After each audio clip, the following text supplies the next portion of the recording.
is Good Morning San Diego. Eric, you're not smiling. Good morning. Good morning, San Diego. I'm Carlos Amezcua. I'm Lisa Remillard. Yeah, smile. It's Thursday. Yes. It's Cheech Day. Cheech Marin's going to be here later on today, yeah. so I'm going to promote that all morning long.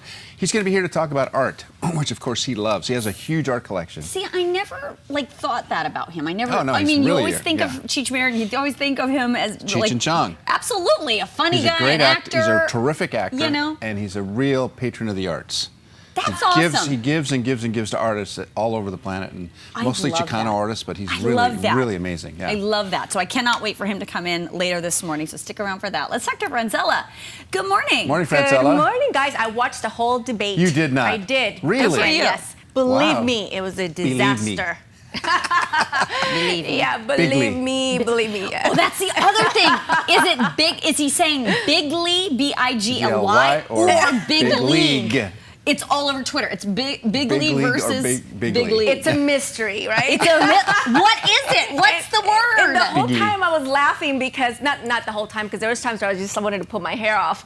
Yeah. There was... You mean that entire wig? You just pull it right off? Just Rip those hair extensions right out. Right out. Hey, Right out, girl, right I out. know how that goes. But I was laughing because I was just thinking of Saturday Night Live. Oh, it my was God, just me like, too. I was just cracking up. I just kept thinking of Alex Baldwin. He's just incredible, you know. Yeah. Oh, goodness. Well, let's talk about Santa Ana winds because they can be a disaster too sometimes, hopefully not. But we are going to have another very hot day. Currently, not so hot. It is chilly in the morning. We don't have the cloud cover, so the temperatures have really dropped. 63 for the coastal areas. It is clear. The winds are calm overall, sustained winds. 52 for the inland valleys, and humidity levels not so bad, 71%. The mountains, 58. The winds out of the east and northeast at 18 miles per hour. Humidity levels are very low over the mountains at 13%. So today will be the hottest day of the week. We'll talk about that.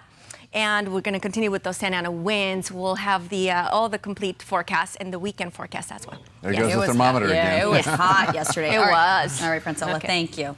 All right, let's get right to your news this morning. The third and final presidential debate is in the history books. Republican Donald Trump and Democrat Hillary Clinton faced off in Vegas. Yeah, they did. Once again, there was no handshake to start, and by the way, no handshake to finish either between these two. A top moment from the debate, though, the moment that everybody is talking about this morning is whether or not Donald Trump would accept the results of this election. Do you make the same commitment that you will absolutely, sir, that you will absolutely accept the result of this election? I will look at it at the time. I'm not looking at anything now. I'll look at it at the time. Are you saying you're not prepared now to commit What to I'm that saying principle? is that I will tell you at the time. I'll keep you in suspense. Wow. That was a stunning moment. It was a stunning moment. And his camp, his daughter, his campaign manager, Reince Priebus, His running mate, everyone. Everybody was on roller skates afterwards, being like, no, he'll accept. But we clearly heard what he just said. Kellyanne Conway afterwards said that he was just doing that for effect. Of course he's going to accept, but that was just for effect. And I went, effect of what? Yeah. But anyway, everyone's talking about it, including us this morning. Correct. Everyone across the country is talking about it. If you watch CNN at 4:30 like I did this morning, too. everybody's talking about that specific moment. Well, so was Fox News last night. I Yeah, watched them right right after, afterwards, yeah. and that's all they were talking about Yeah. was, what do you mean? Now, we're going to share with you a little bit later on. Not completely unprecedented for a candidate to not accept election results. Yeah. Not completely unprecedented. Al Gore? Exactly. Yeah. But not also traditional. And Donald Trump's not a traditional guy. So No, he's not. What do you expect? So Hillary Clinton was asked about her emails released by WikiLeaks on her remarks about supporting open borders. Here's her response on that. I was talking about energy. You know, we trade more energy with our neighbors than we trade with the rest of the world combined. She deflected that perfectly. Well, and I'm By not answering the question, she just went on to some other tangent. Isn't that interesting, though? And Good coaching. Yes. And we are going to later on today, this morning, have our friend Bill Snavely. He's a professor. He's also he's in charge of the debate team at San Diego State. He's coming in to talk about, the debate. You can do a master's thesis on that debate. I think so, too. Yeah. And I think I'm going to ask him, was that part of the rehearsal of how absorb and deflect like we always hear. Yeah, he always talks about that. So we'll talk to him San Diego about State University hosted a watch party for this debate. that. So how do the young people feel about this election? KUSI's Ashley Rodriguez was there. I see no conflict between saving people's lives. About 100 students and people from the public enjoy the debate on a big screen in a theater setting. Are students actually interested in politics? I would say so, because I mean it has to do with all of us, and we're all like around the age to vote. Right now, as a student for college, obviously the cost of college is what big one. Some had to be there. We get extra credit for watching it, and then I also have to watch it for my comm class because we're doing body language and like seeing how their body language is. Others watching to see their candidate come into victory. The second debate, Donald Trump killed it. He performed really well. I like his ideas on the economy, what he wants to do. It was a mixed audience, mixed politically, racially, and by age. SDSU alumni Charles Oakey went to confirm what he already believes. One thing I've always disliked about Donald Trump is he'll say something like, I want to help veterans. But he never gets into specifics. He never says what I'm going to do. I'm going to build hospitals. I'm going to build housing. And this is where the funding for this type of thing is going to come for. You never get the specifics from this man. He just speaks in ambiguities, like I'm going to do this. I'm going to make America great. I'm going to build a wall, etc., etc. Donald Trump's like no one there's ever been before, obviously, and I just like that he's straight up. He wants to get things done regardless if it's politically correct. And to me, I just want to see change in America. I don't like the way it's like, I don't like what's going on right now.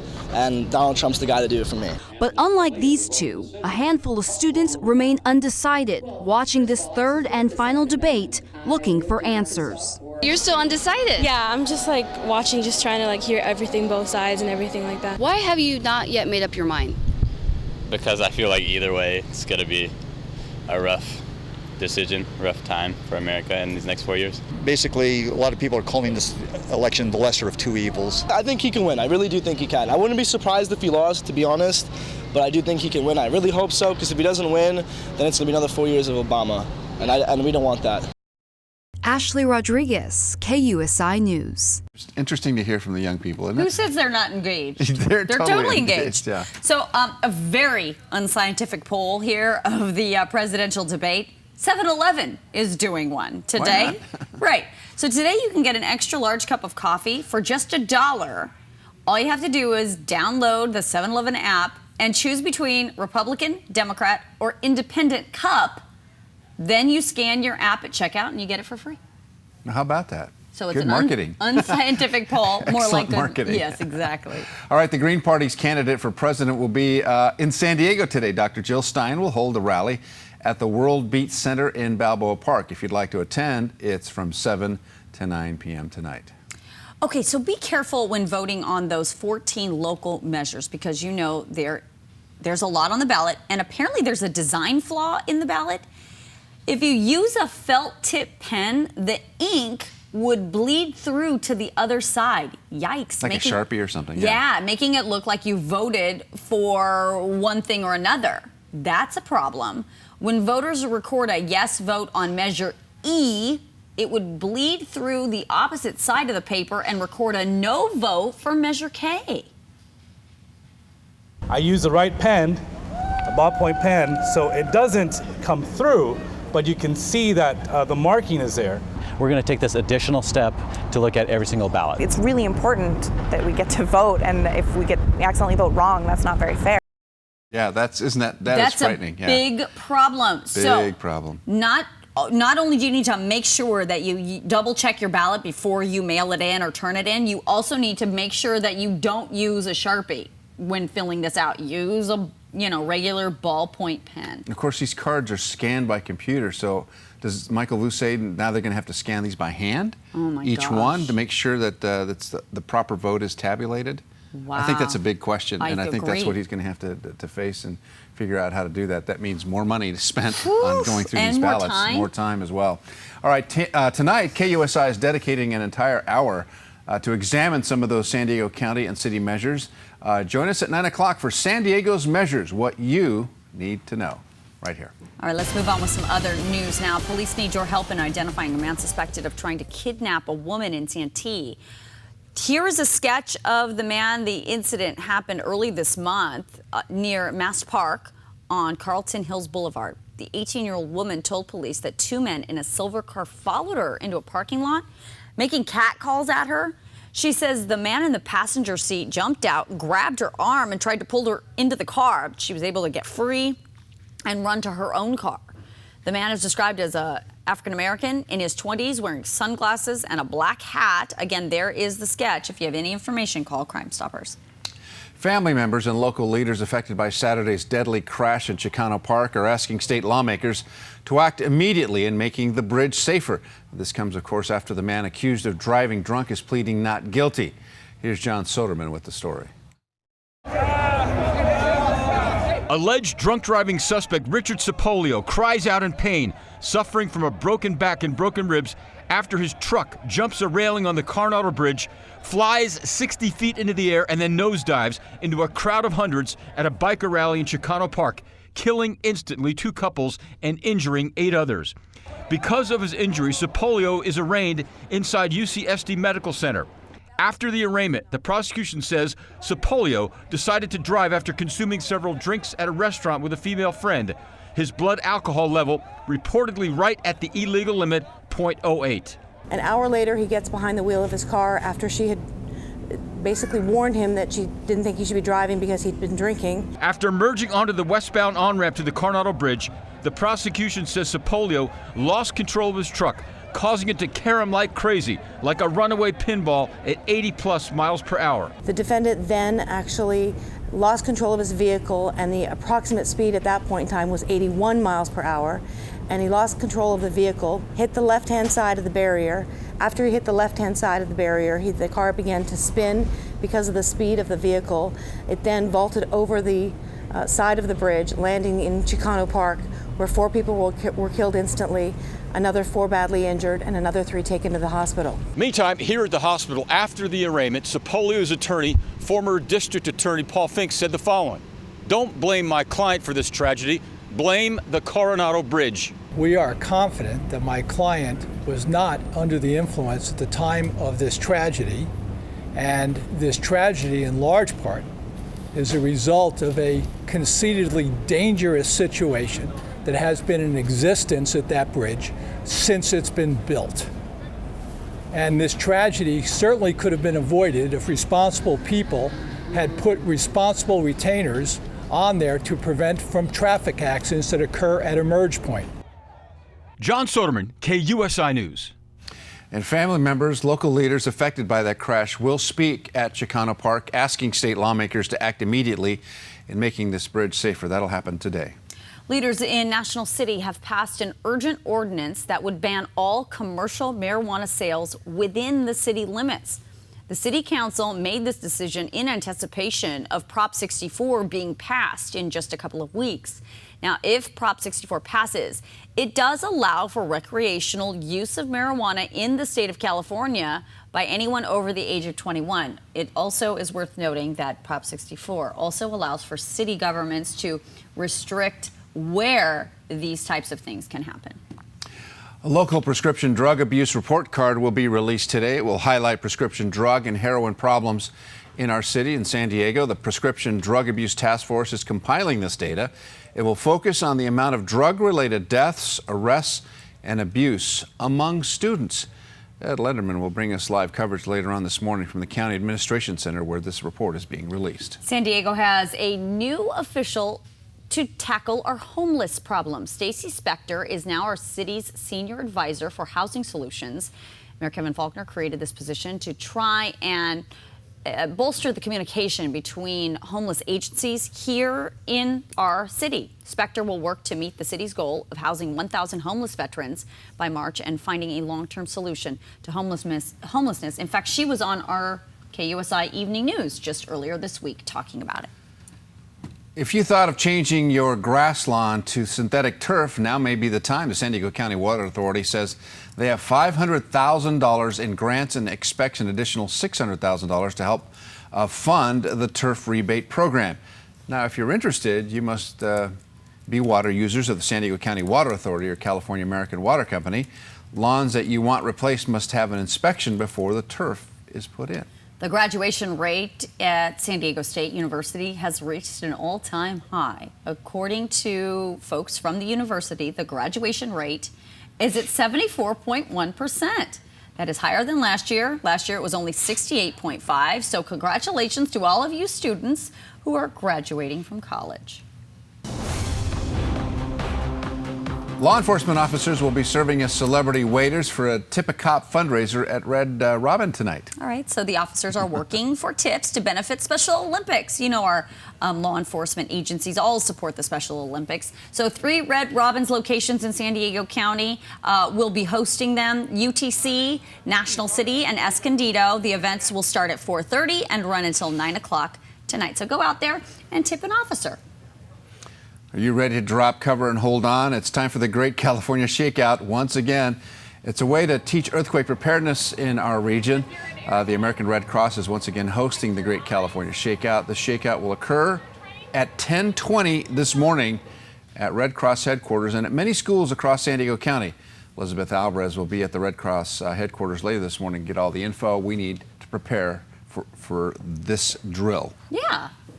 There's not a real earthquake at 10:20. You'd be surprised how many people write and say, "What time did you say that earthquake was happening?" Yeah, it's a drill. You cannot predict earthquakes. It's a shakeout. It's to get you ready for that. All right, so with earthquake safety on the mind, in light of that, there are 7 steps of staying safe in an earthquake. All right, so here they are. Secure your space by identifying hazards and securing movable items. So basically, you've got big, pieces of dressers furniture, or TVs whatever. or whatever. Exactly. Yeah. Secure them to the wall. Plan to be safe by creating a disaster plan for your family.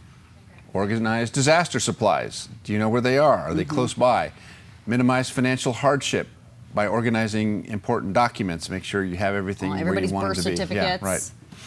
And drop cover and hold on. Get under something, get into a door frame, get under a desk. Improve safety after earthquakes by evacuating if necessary, helping the injured, and preventing further damage. And finally, reconnect and restore daily life by reconnecting with others, repairing your damage, and rebuilding your community. Or do what I did. Which is? Go out and buy a used motorhome. And just live in that? It was so weird because I did that like about 3 months before the Northridge earthquake hit. Yeah. I said to my wife, and I said, we need to buy motorhome just in case an earthquake hits, and we just stock it with all the stuff that we need. It was like a massive earthquake preparedness kit. Like a bomb shelter almost? Yeah, and so we parked it next to our house. Yeah. Because we had a little space there, and boom, the quake hit, and we lived in the motorhome for 3 weeks. Did you really? Yes. Our house was a wreck. With 5 kids? With 5 kids, yeah. It was fun. That sounds like my worst nightmare. It was really fun, but we were ready for it. So yeah, we had power, we had water, and we had the supplies. But you had that backup generator, I'm sure, in there? Backup generator, and I'll tell you what, our house was wrecked big time. Bet. Bigly. Bigly. So My new favorite word. Prepare. You may not be able to afford a motorhome, but that's kind of the thinking you have to have. Well, yeah. Kind of anticipate stuff that could happen to your house. It's always important because you always think, well, where's the deed to my car? Where's my all birth that stuff, certificate? yeah. Where are those things? Where's my social security card? Yeah. I mean, just keep them all together in something that you can take with you. Right. All right, fire danger.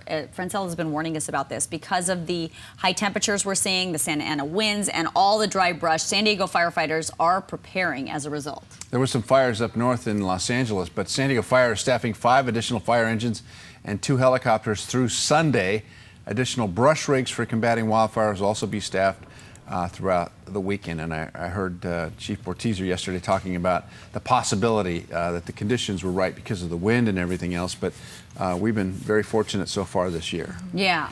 Later this morning, actually, Chief Brian Fennessy will be here to talk about some good work that and some awards some of our firefighters are receiving. But I think I'm going to also ask him how we're preparing, obviously, for this fire danger. And so let's talk to Francella right now and get a look at exactly what we're up against today. Good morning. Well, good morning. Good morning. Good morning, Carlos. Lisa, happy Thursday. Definitely, we're still dealing with the Santa Ana winds, and that is a big concern in terms of fire danger. So the strongest winds so far, 38 to 47 miles per hour and almost 50 miles per hour. So the Santa Ana winds moderate. We still have that red flag warning in effect for the mountains of San Diego and the valley areas of San Diego. Critical fire weather with very low relative humidity levels into the single digits, especially during the afternoon hours. And again, those northeasterly winds sustained between 15 to 30 miles per hour and gusts up to 50. We've already seen that. Hot temperatures. In fact, today will be the hottest day of the week, and those dry fuels, all of those ingredients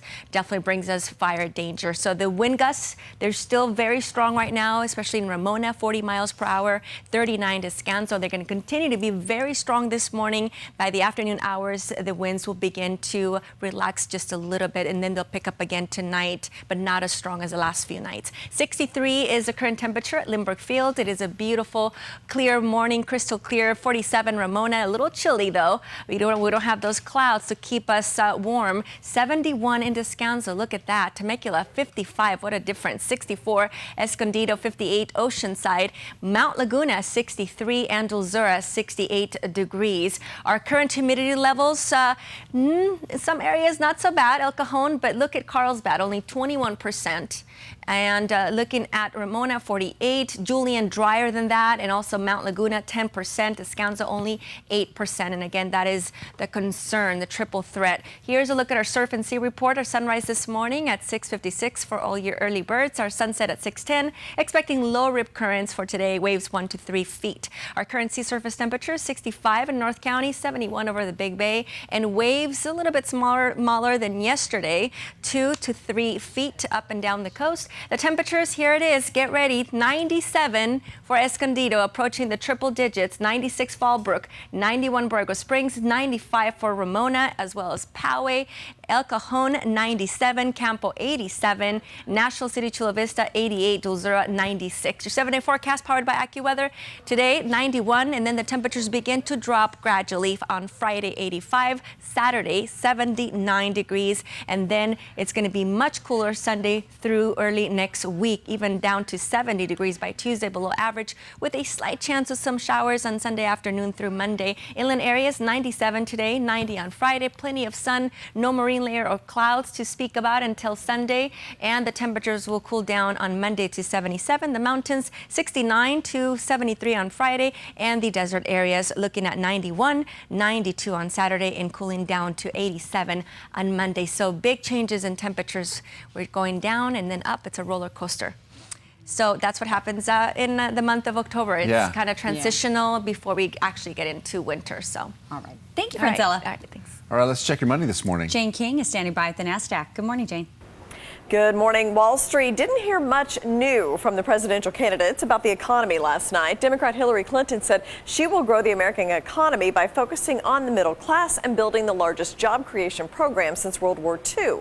She said she wants to create new clean energy jobs that would help the environment as well. Republican Donald Trump said he would cut taxes massively and also criticized current trade deals, saying he would renegotiate them to get better terms or leave those deals altogether. Well, Tesla Motors says that its electric cars will be the first in the nation to all be fitted with the hardware they need to drive themselves. The automaker's Model S, X, and the forthcoming Model 3 sedan will start being outfitted with the hardware needed for full self-driving capability at a safety level substantially greater than that of a human driver. Okay, we did see stocks climbing a little bit yesterday. Oil prices rallied to a 15-month high. The energy companies were the big winners, so that lifted the Dow by 40 points. The NASDAQ up just about 2.5 on the day yesterday. Well, the Federal Trade Commission has issued a warning not to buy those scary or cool-looking contact lenses without a prescription. These are really popular around Halloween, as you can turn your eyes into cat eyes or bloodshot eyes with these lenses. But the FTC says companies without medical licenses have been selling them, and they could damage your eyes. Okay, get ready. Caramel M&Ms are coming. It's the first time the candy has ever been filled with the ingredient. Mars is clearly hoping the new flavor continues to take off. It's a $2 billion flavor segment and the fastest growing segment in food right now. And CNN says it's invested $100 million into a new manufacturing facility in Kansas to make these treats. From the NASDAQ market site in Times Square, I'm Jane King with your Morning Business Report. All right, thanks, Jane. The Chargers are taking to social media to get you to vote for Measure C. More details on their new campaign. And if you're flying soon, the airline companies have just set out some new guidelines for lost baggage. We'll tell you what it is after the break.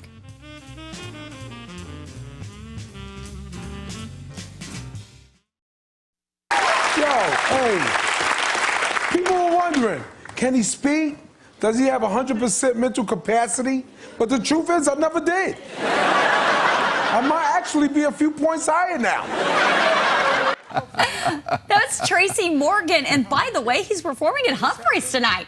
Humphreys has just been killing it these last 3 days. Yeah, no kidding. So Tracy Morgan tonight, 7:30. This is the first comedy tour that he's been on since that horrific car accident in 2014 that killed several people, including one of his friends.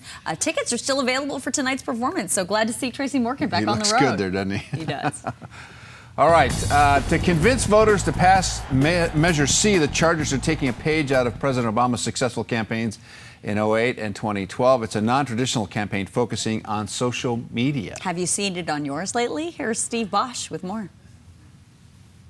The Chargers have no illusions about the difficulty of getting a two-thirds vote because the initiative involves a tax increase, even though it's paid by the visitors.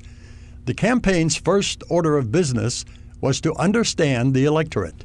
We've had a very aggressive digital advertising campaign, which has been the equivalent of what President Obama did in 2008, 2012. We're spending a couple $100,000 a week just on digital ads. We do best among folks that tend not to vote.